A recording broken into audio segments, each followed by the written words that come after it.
Okay, so let's start this mock.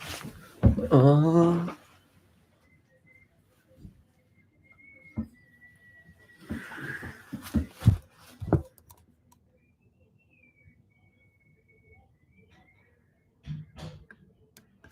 Hi, I'm Ayush.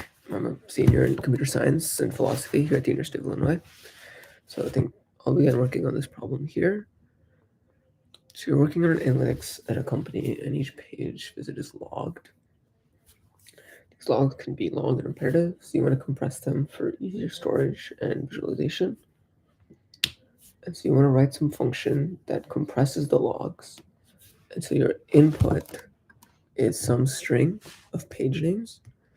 And you want to compress consecutive duplicates by appending count after each group of duplicates. If a page appears only once in a row, omit 1. Okay.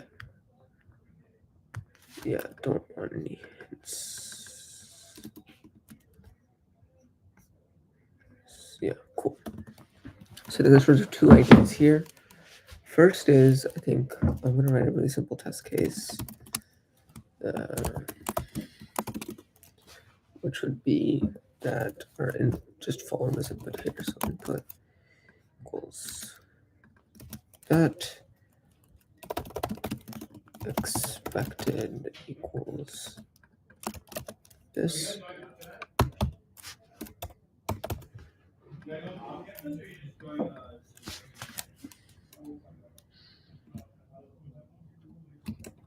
And then we want to just do an assert, print expected result equals our function, which we'll call compress. And then I'll assert that our result is equivalent to expected.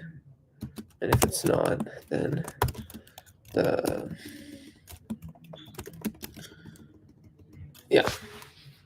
so I think it's a really simple test. Now I'm thinking in terms of our function. I think what I'm thinking of doing first is sort of splitting the log, split the input based off logs, and then I think I'm thinking of making a pointer that can keep track of the current element. And we can also have a counter for how many times the element has been seen. When we switch pointer, we append to some output with the number that is found with the counter. And so I think we would end up with 1, and at the end you can just replace all ones. So runtime should be O of 1 and with space of O of 1. Because it's well, I guess O of n.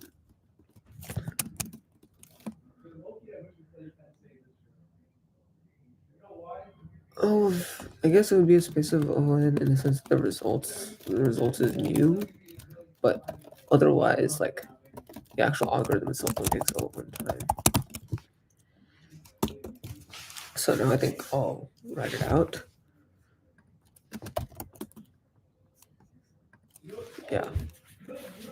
So let's say we are putting, let's say elements. So I think my elements are just going to be the log split, comma.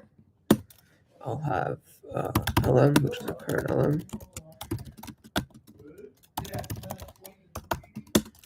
And then I'll have our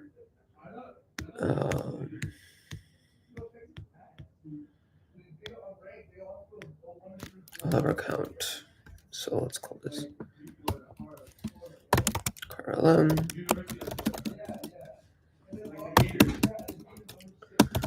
For every element in our elements, we will basically check to see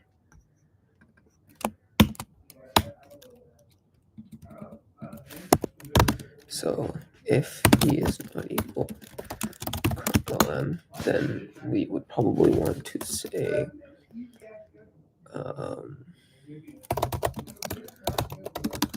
make up the list. I think it'll be easier for me for now. I'm picking list for now and I'll join at the end, but maybe it's probably easier to just make it a string. So I think if our element is not equal to a previous element, we append our previous element to output. Actually, we'll create a new string. We'll create an out string, which is curlm plus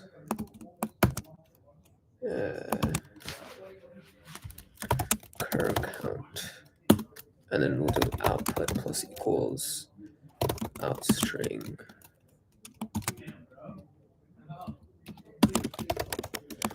Okay, so I guess it is easier to just do output as a string. And I think for now I'm going to say and cur lm.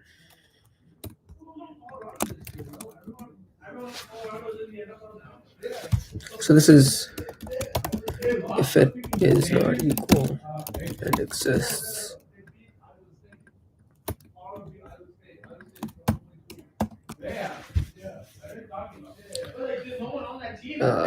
I think my one issue that I'm thinking of right now is how to handle our initiator. I'll see that. Okay, so that's later. But else if E is equivalent to, and then actually have to reset out string and cur count. So out string, sorry, cur lm is equal to E, cur count is equal to 1.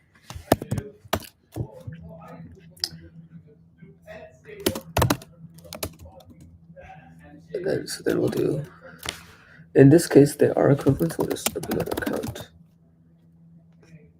Okay. I think I will first, I like checking as we go along, so let me just print our out string. Output and see what happens when we call compress.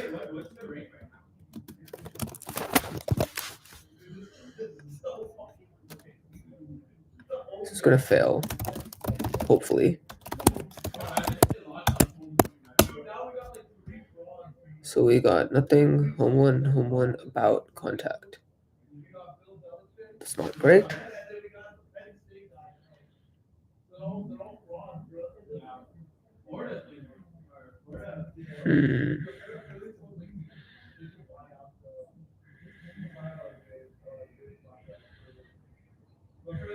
Okay, what's happening here?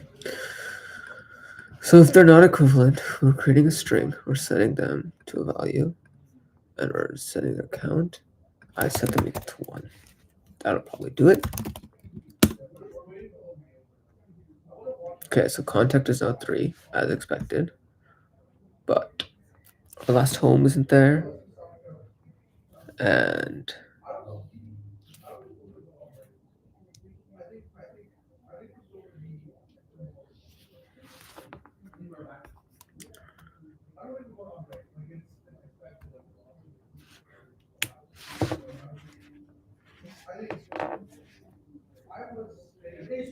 oh, and you're missing this method, misses the last element as well.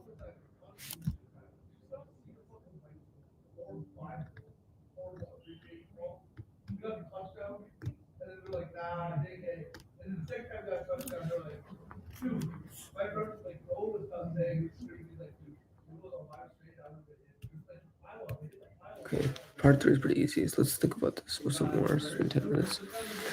So I'm missing our last element.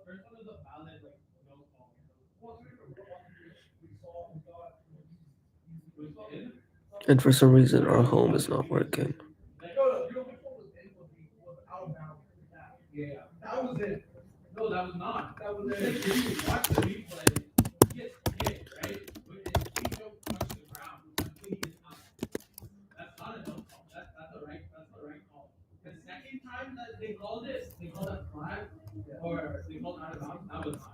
Oh, it's because it's space separated.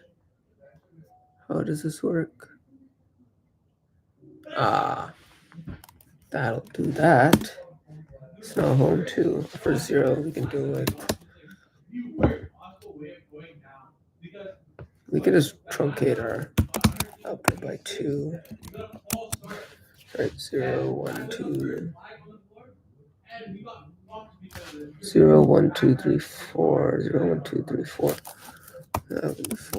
Let's see what happens there. 5. So this handles truncation of the first one for output. I still need to deal with the last method, the last element, where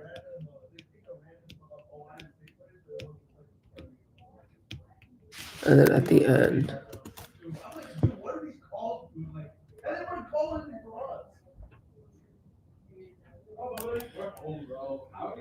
at the last element, we'll do output. We'll just do this at the end.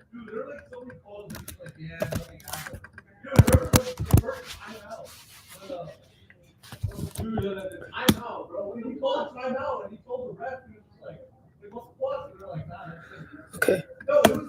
If cur count is greater than 0, sorry, 1.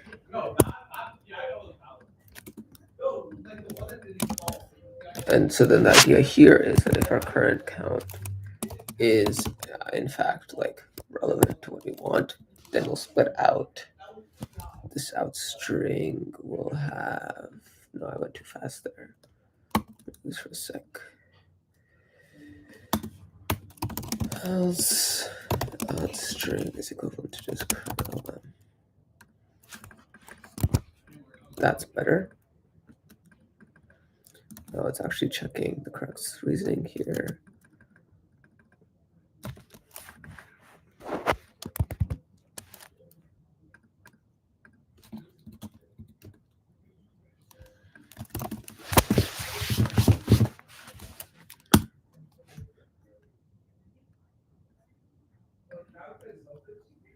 Ah, cool.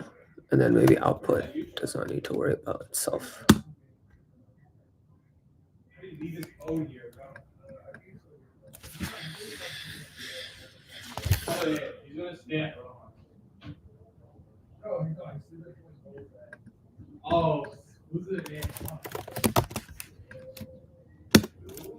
Strip. Sorry, I keep forgetting. Home about contact home. I see. You probably want a comma there.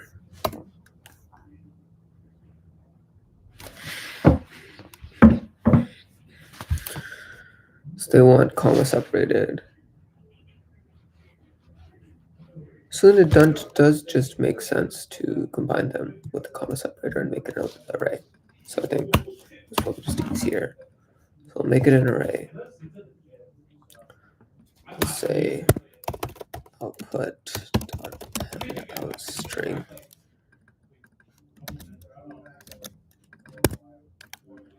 Then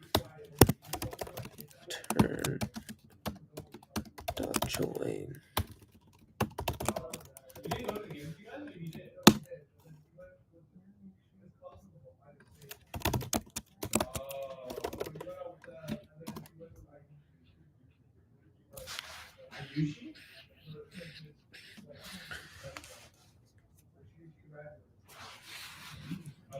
The current count is greater than 0.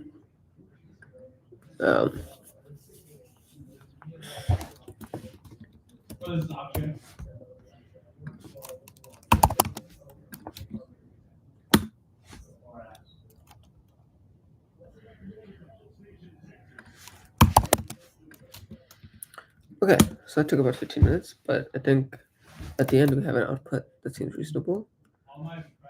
And yeah, so what are some other tests I can think of? I think this one is pretty straightforward. We should probably also check the case of just entirely home. So this should be 7, 1, 2, 3, 4, 5, 6, 7 to see if the string join works, which it does in this case. And then I think we can also check if there's nothing inputted. So if our input is nothing, we expect nothing for the output. So that also works. I think another edge case is to think about. So there's no other thing, everything just interspersed throughout. I think one sort of consideration thing about is any comma separated input, you have to necessitate that comma separated. So that's sort of like, I think, a precondition or postcondition for the function and not an edge case to test. Though we can, I'm actually curious about Stripe's perspective on that. And then another piece is, let's see, some more edge cases. So they have inconsistent delimiters and spacing, but I'm trying to think. Yeah, I think those are the majority of edge cases I think of. I think as I build more future elements, then I'll see more edges to worry about, so to speak. If it's just one, and then I guess another really simple one is just all ones. So if there's no duplicate home and no duplicate contact. Interesting. Because our expected is wrong. Home about contact home. Yeah, these are all fine.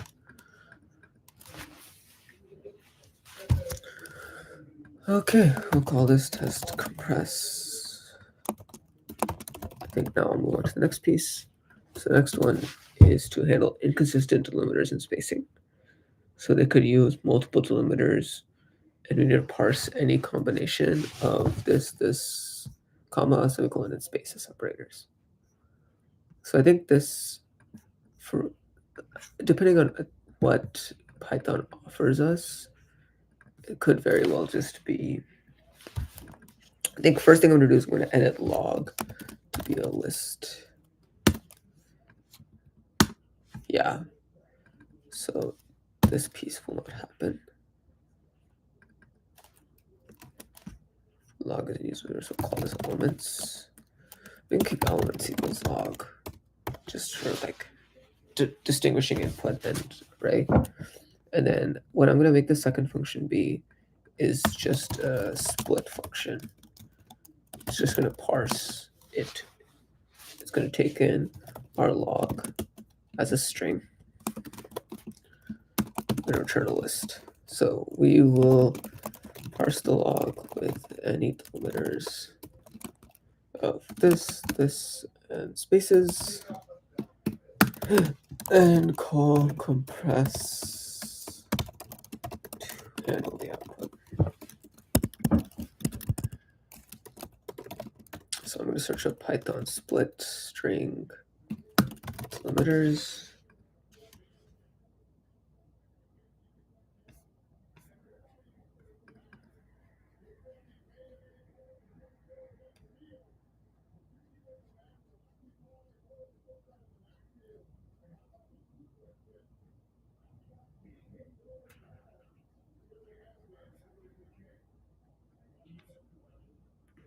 Split.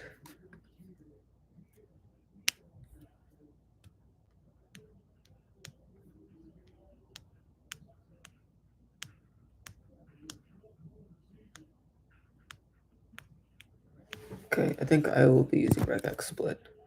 Now I just have to remember how to use regex. So I think the idea is we're going to use re.split to parse with multiple delimiters. Split string by the occurrence is a pattern. If caption parentheses are used in pattern, the text also returned. Max split is non-zero and most max split. Okay, how to use re.split. Codecademy.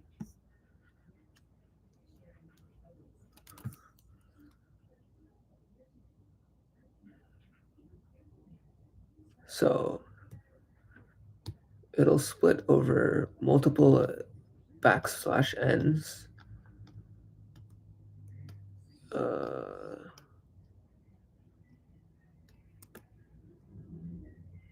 Okay, I think I will try doing, let's see, so we'll call it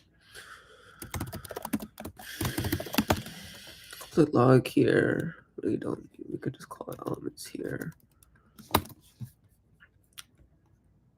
Elements equals re.split of a regex pattern where, so I think first I'm going to print, I can just print out elements. And then I should probably write some tests to think about how we're doing this. Let's call it dev test parse, where our input is this, our expected is a list, this as a list.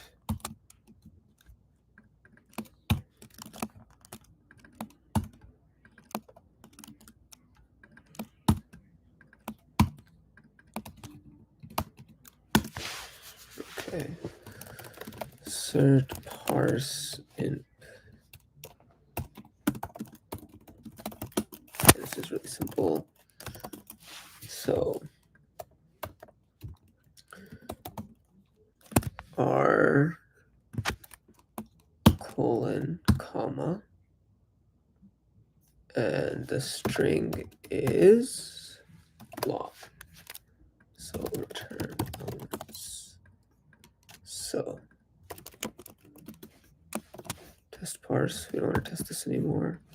So we're gonna run this. Insertion error. I see. What happens if I do this? Okay, that's good. Now, if my option is this,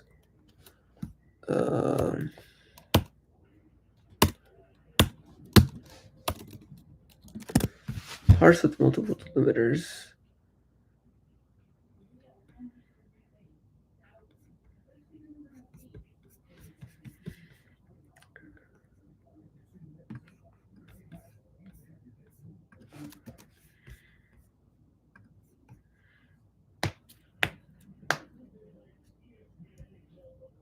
Geek slash s.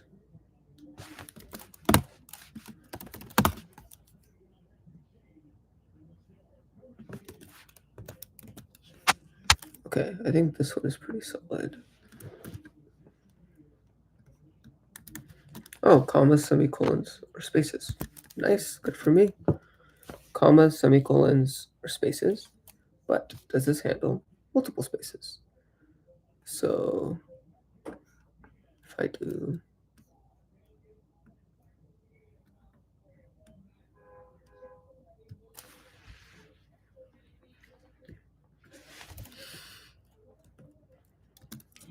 I think the hard one is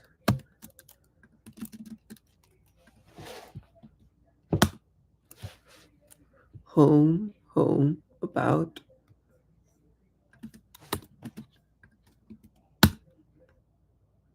home, nothing, about, contact, home. So if I do this,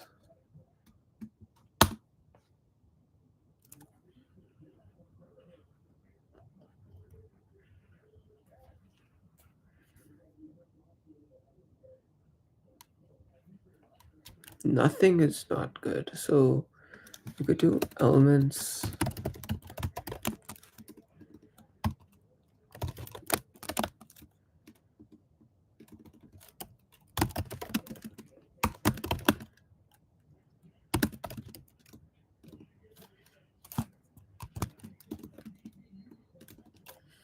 E for E and LM where does not equal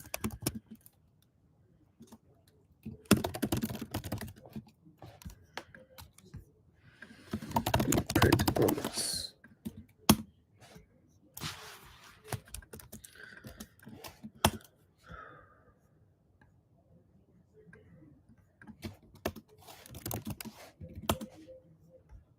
Yeah, so it's going to be true false. So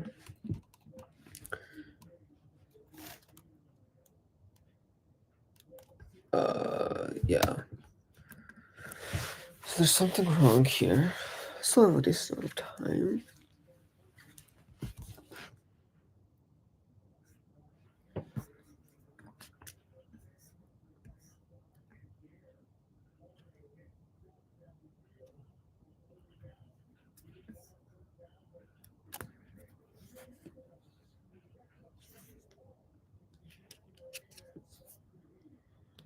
One, two, three.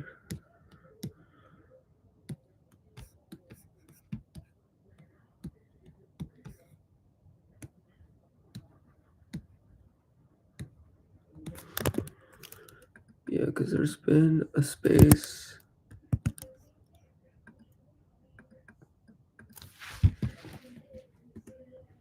Home, home, about contact, contact, home.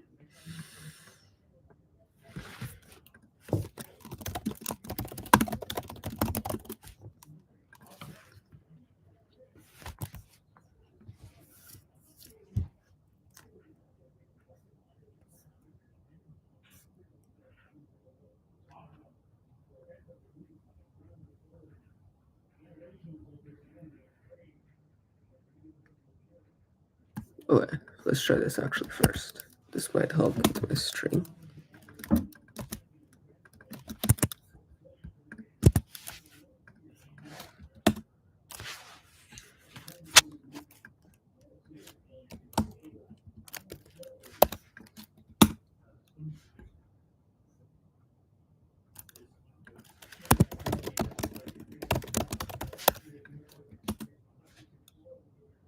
No, that didn't do anything.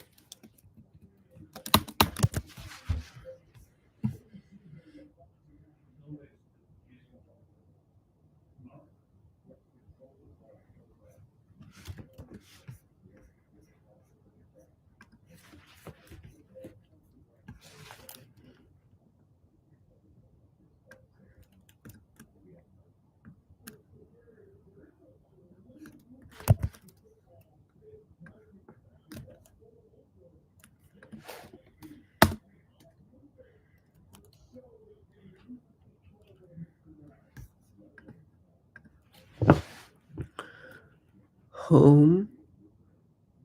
Ah, this works. Okay. So let's do comma and then semicolon.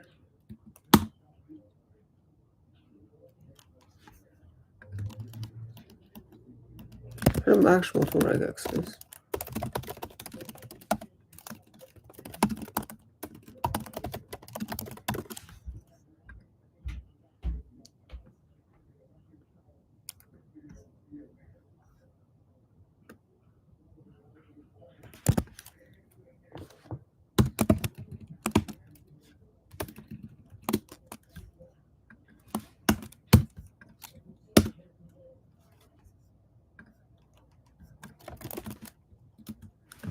Unknown file attribute.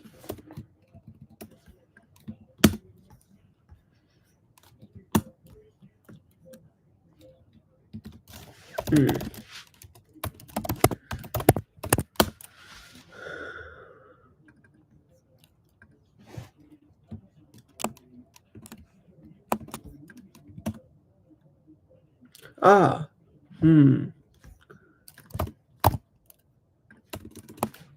Star. It's not great. S plus, yeah. Home, home, about, contact, home.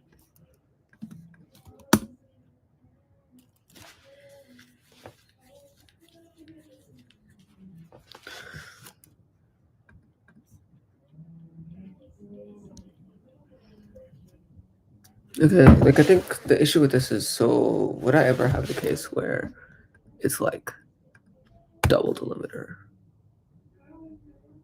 Feels like it would be broken. But I feel like it would be necessary.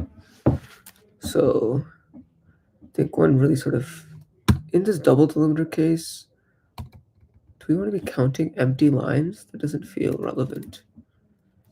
And so I'm just going to make the decision to sort of not count it. And then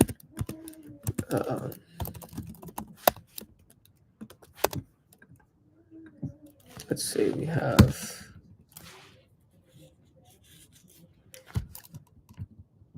I'm going to match this space and that character together.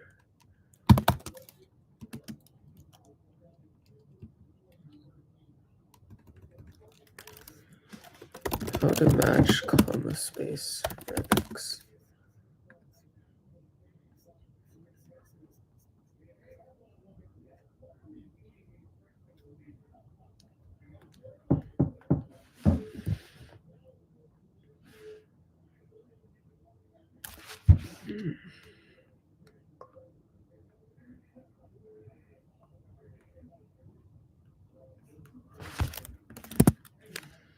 Okay, I think this is good enough, honestly. We print elements, and let's say for boolean elements, I'm just gonna do a brute force out. Boolean elements if e equals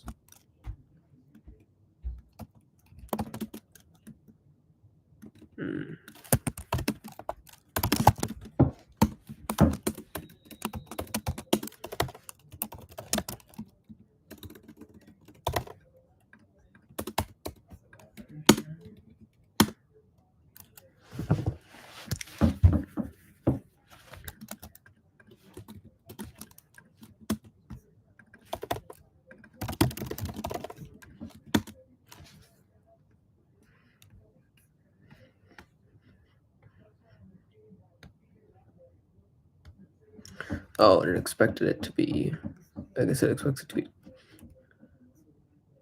what? I guess it's comparing chars with strings.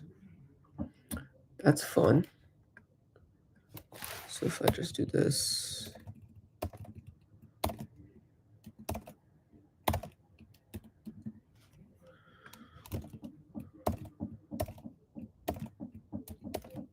I wonder if it is comparing chars with strings or if I just wasted my time, but I will find out. Assertion error, parse input equals expected.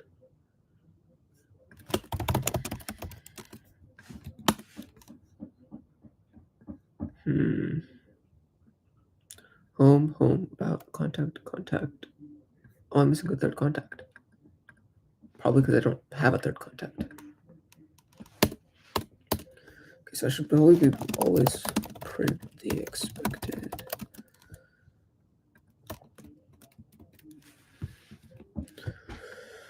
So parse works, and then def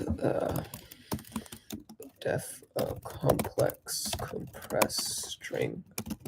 We'll call our elements will be parse string, and then we'll return compress elements. So def test complex, and then I'll take these, and in this case, our expected is home to about contact to home. Print index, and then our result equals parse in. I'm going to assert that our result is equivalent to expected. I'm going to print expected result. Then I think test parse is passing, right? Yeah. And let's put that here.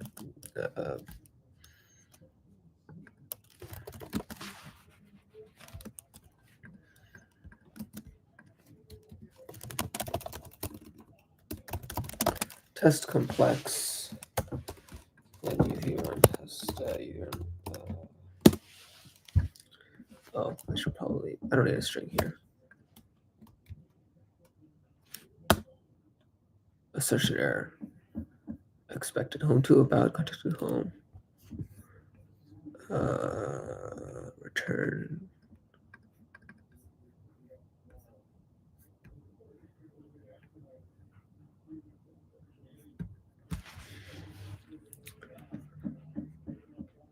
Because I called parse, that probably isn't gonna help.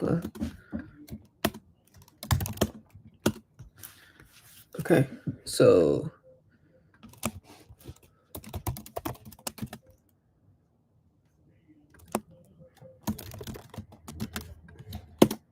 expected result, so they're the same. Lovely. Now, I'm going to modify this function to return a frequency dictionary showing the total occurrences of each page across the entire log. So I think a really simple way to do this is just have a running dictionary that we append to at every time we are exiting the current character that we're calling. So think as an example here, I would probably thinking of adding a dictionary that is just character counts. And I have to check, how do they want this outputted? Do they just want the dictionary? Yeah, it's a tuple of frequency dict and a string. Okay, so this will change our test requirements. I'm just going to copy and create a new version of this. That is going to take in elements, but now it's going to output string dict frequencies. So let's create a dictionary called frequencies. I'll make it a default dict. So let me import default dict from collections, import default dict. Okay, so now we have our compress dict. We'll call it test dict. And in our test dict, I'm going to take the stuff that we have from test compress. Should be roughly the same stuff. And we have result dict, result frequencies. So this should make sure that the result at least is the same. And then we can have a search for the frequencies. In this case, we should say expected freak equals home 3, contact 3, about 1.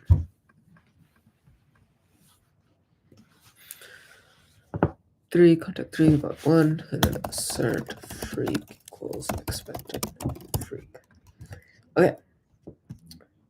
So in this case, if our current count is greater than 1, we're adding a string. We are going to say that frequencies at curlm equals cur count. So we don't even need a default dict actually, because it's not appending anything. If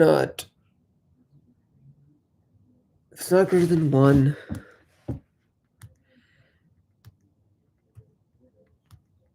we still want to set a frequency here though. Wait, out string is equivalent to curlm without the cur count. So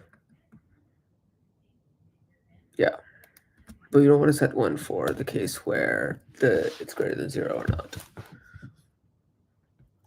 And here it's the same sort of setting. I could probably wrap this in a function, I think, for in the future when we're refactoring this, because it's sort of being repeated twice, which is a bit annoying. And then we could just append frequencies as outputs. Let me run test dict. See, are there any other tests running? I don't want to run another test right now.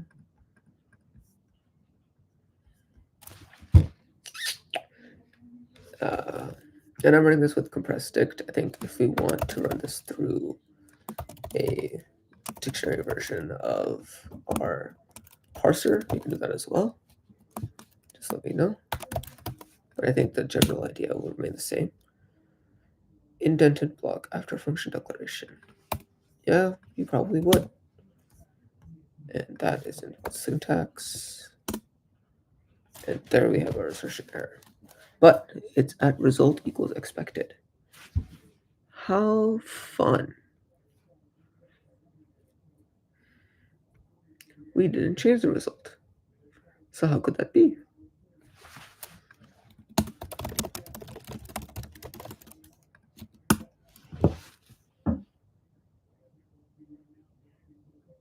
Well, now that is interesting. It's expecting a list of elements.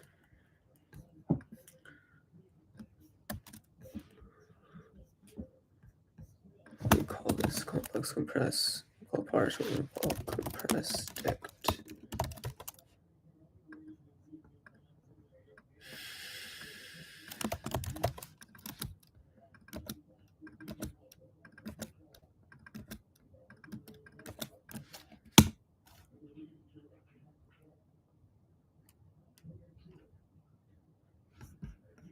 There's also the same as print.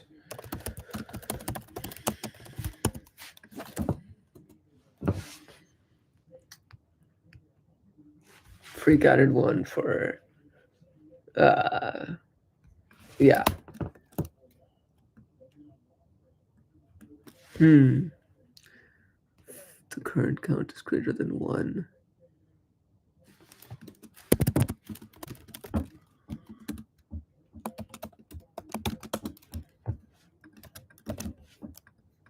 I should deal with that. About contact. I see. We do need plus equals.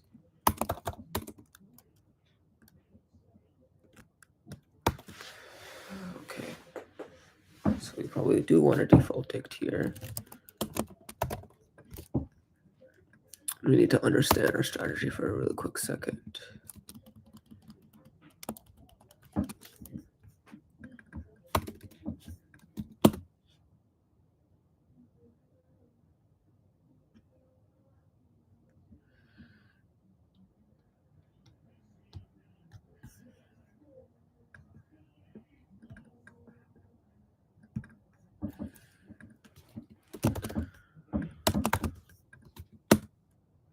Home 3, contact 3, home 3, contact 3, about 3. If current count is greater than 1, I want one case. If current count equals 1,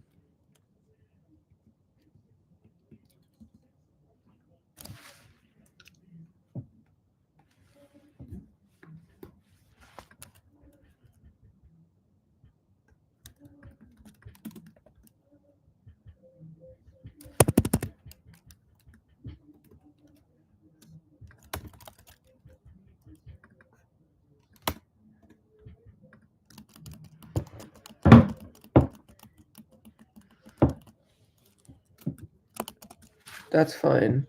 This is a bit tricky because I'm thinking about the fact. Let's see what am I working with here? Home 3, contact 3, but I'm forgetting about.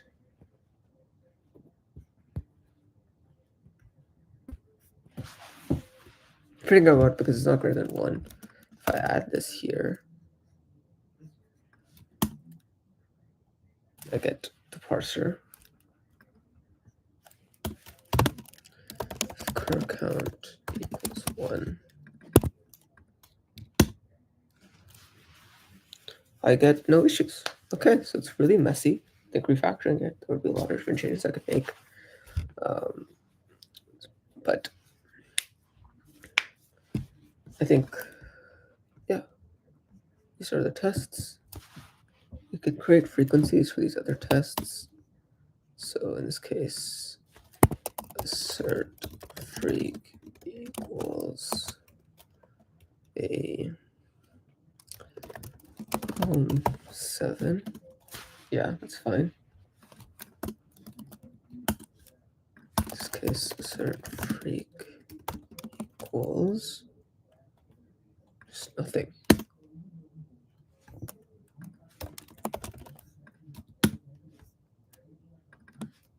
What is our expected value here?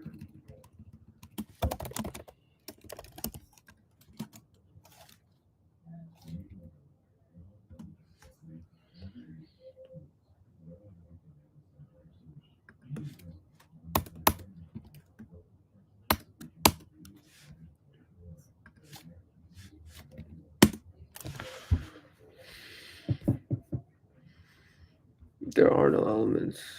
So if core count is greater than 1, and then if core count equals 1, I need something here, here, and then we're sated. Okay.